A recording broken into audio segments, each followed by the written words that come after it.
विद्यार्थीगण हिंदी कक्षा 12 2021 के पाठ्यक्रम के अंतर्गत आइए आज हम लोग हिंदी पद्य के पाठ अयोध्या सिंह उपाध्याय हरिऔध द्वारा रचित शीर्षक पवन दूतिका का अध्ययन करते हैं।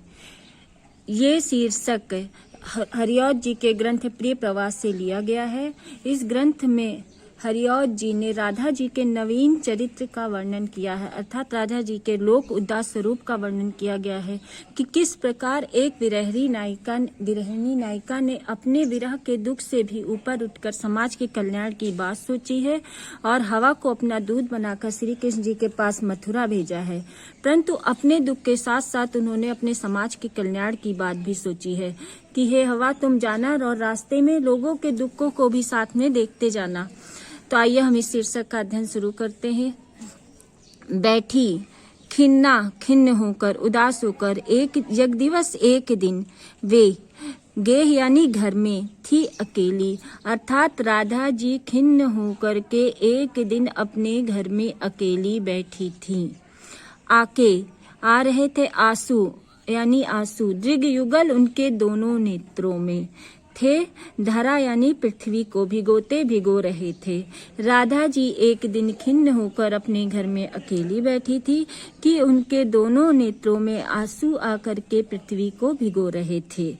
आई धीरे से इस सदन यानी घर में पुष्प सदगंध फूलों की सुगंध को लेकर के प्रातः काल की सुपवन सुंदर हवा, इसी काल इसी क्षण में वातायनों यानी खिड़की से राधा जी अपने घर में एक दिन अकेली बैठी थी और दोनों नेत्रों में आंसू आकर के पृथ्वी को भिगो रहे थे कि धीरे से इस घर में फूलों की सुगंध को लेकर के प्रातः काल चलने वाली सुंदर हवा इसी समय खिड़की से उनके कमरे में प्रवेश करती है।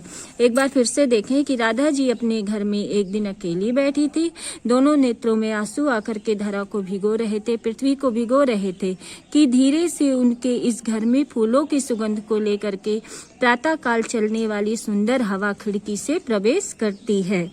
संतापों को यानी कष्टों को विपुल अत्यधिक बढ़ता देख करके दुखिता होकर के राधा जी दुखी हो गई और धीरे बोली उससे हवा से सदुख अपना दुख श्रीमती राधिकायु। राधा जी ने अपने कष्टों को बहुत अधिक बढ़ता देख करके दुखी होकर के जो हवा ने उनके कमरे में प्रवेश किया था उससे अपना दुख राधा जी ने इस प्रकार कहा। प्यारी प्रातः पवन, हे प्रातः काल चलने वाली प्यारी हवा, इतना क्यों है मुझे तू सताती, तू मुझे इस प्रकार क्यों कष्ट दे रही है, क्यों सता रही है। ऐसा राधा जी ने इस प्रकार कहा क्योंकि विरह की स्थिति में जो चीजें हमें सुख प्रदान करती हैं वो भी दुख देने वाली हो जाती, अर्थात सुख में जो चीजें हमें सुख प्रदान करती वो चीज दुख में हमें दुख देने लगती हैं। इसीलिए राधा जी ने कहा, प्रातः काल चलने वाली सुंदर हवा, तू मुझे कष्ट क्यों दे रही है? क्या तू भी कलुषित यानी मलिन हो गई है, पीड़ित हो गई है काल की क्रूरता से, समय के चक्र से? क्या तू भी समय के चक्र के से दुखित हो गई है? ऐसा इसलिए राधा जी ने कहा क्योंकि समय ने श्री कृष्ण जी को उनसे अलग कर दिया था। आइए इस पैराग्राफ को फिर से देखते हैं। अपने कष्टों को अत्यधिक बढ़ता देख करके राधा जी ने दुखी होकर उस प्रातः काल चलने वाली हवा से अपना दुख इस प्रकार कहा। हे प्रातः काल चलने वाली प्यारी हवा, तू मुझे इस प्रकार क्यों सता रही है? क्या समय ने तुझे भी कष्ट दिया है? क्या समय ने तुझे भी उदास कर दिया है, मलिन कर दिया है?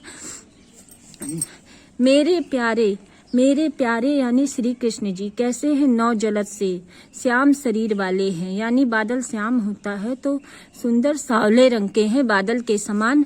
कंज से नेत्र वाले, कंज यानी कमल, और उनके नेत्र कैसे हैं? कमल के समान है। यहाँ पर उपमा अलंकार है, जलद से कंज से। मेरे प्यारे श्री कृष्ण जी बादल के समान शरीर है, श्यामल शरीर है और उनके नेत्र कैसे हैं? कमल के समान है। जाके आए न मधुवन से, वो मधुवन यानी मथुरा चले गए हैं और वहां से जाने के बाद आए नहीं है, और न भेजा संदेशा, और वहां उन्होंने कोई संदेशा ही भी मुझे नहीं भेजा है। मैं रो रो के प्रिय विरह से बाउली यानी पागल हो रही हूँ। उनके जाने के बाद मैं श्री कृष्ण जी के विरह के कारण रो रो करके बाउली यानी पागल के समान हो रही हूँ। जाके मेरी सब दुख कथा, हे हवा तू वहाँ मथुरा चली जा और मेरी सारे दुख की कथा तू श्याम को यानी श्री कृष्ण जी को सुना दे। मेरे प्यारे मेरे श्री कृष्ण जी नए बादल के समान उनका सांवला शरीर है, उनके कमल के समान नेत्र हैं। और यहाँ पे उपमा अलंकार है। यहाँ पर जाके आए ना मधुबन से, वो मथुरा जाने के बाद वापस से नहीं आए हैं और उन्होंने वहां से कोई ना ही संदेशा भेजा है। मैं रो रो करके यहाँ पुनरक्ति प्रकाश से रो रो के प्रिय वीरा में श्री कृष्ण जी के विराम में बावली हो रही हूँ, पागल हो गई हूँ। हे हवा तू जा करके मेरे दुख की सारी कथा तू मेरे श्री कृष्ण जी को सुना दे। ज्यों ही मेरा भवन तज, जैसे ही तू मेरा भवन यानी घर को, तज मतलब छोड़ करके, अल्प मतलब थोड़ा आगे बढ़ेगी। जैसे ही तू मेरे घर को छोड़ करके थोड़ा सा आगे बढ़ेगी। शोभा वाली यानी शोभा देने वाली, सुंदर, सुखद यानी सुख प्रदान करने वाली, कितनी, मंजू मतलब सुंदर, कुंज मतलब लताएं मिलेंगी। जैसे ही तू मेरा घर छोड़ करके थोड़ा सा आगे बढ़ेगी, तुझे शोभा सुख प्रदान करने वाली बहुत सी सुंदर लताएं मिलेंगी। प्यारी छाया, जिनकी छाया बहुत सी प्यारी होगी, घनी प्यारी छाया होगी। मृदुल स्वर होगा। मृदुल स्वर क्यों होगा? क्योंकि उन लताओं पर बहुत से पक्षी निवास करते होंगे जो अपने मनमोहक स्वर से तुम्हें मोहने की कोशिश करेंगे। तो भी मेरा दुख लग करके, इतने पर भी तू मेरा दुख लख यानी देख करके, वहां की प्यारी छाया और पक्षियों के मनमोहक स्वर को देख करके भी तू मेरा दुख देखना और वहां जा करके विश्राम ना करना, विश्राम ना लेना, उन कुंजों पर विश्राम ना करना। फिर से देखते हैं, जो ही मेरा भवन तज करके, जैसे ही तू मेरा भवन छोड़ करके, घर छोड़ करके थोड़ा सा आगे बढ़ेगी, तुझे शोभा और सुख प्रदान करने वाली बहुत सी सुंदर लताएं मिलेंगी, जिनकी छाया बहुत प्यारी होगी और जिन पर निवास करने वाले पक्षियों के स्वर बहुत मनमोहक होंगे। वे अपनी छाया और मनमोहक स्वर से तुझे मोहने की कोशिश करेंगे, लेकिन तू मेरा दुख देख करके वहां पर विश्राम ना करना। थोड़ा आगे सरस यानी रसयुक्त, रो मतलब ध्वनि, धाम निवास स्थान, सतपुष्प अच्छे अच्छे पुष्पों का निवास स्थान। तुम्हें मेरे घर से थोड़ा आगे बढ़ने पर अच्छे पुष्पों का धाम मिलेगा जहाँ पर मीठी ध्वनि होगी, यानी मीठी ध्वनि, पक्षी वहां पर कलरव करते होंगे। अच्छे अच्छे बहुद्रुम होंगे, यानी उस धाम में बहुत सारे अच्छे अच्छे द्रुम पेड़ होंगे।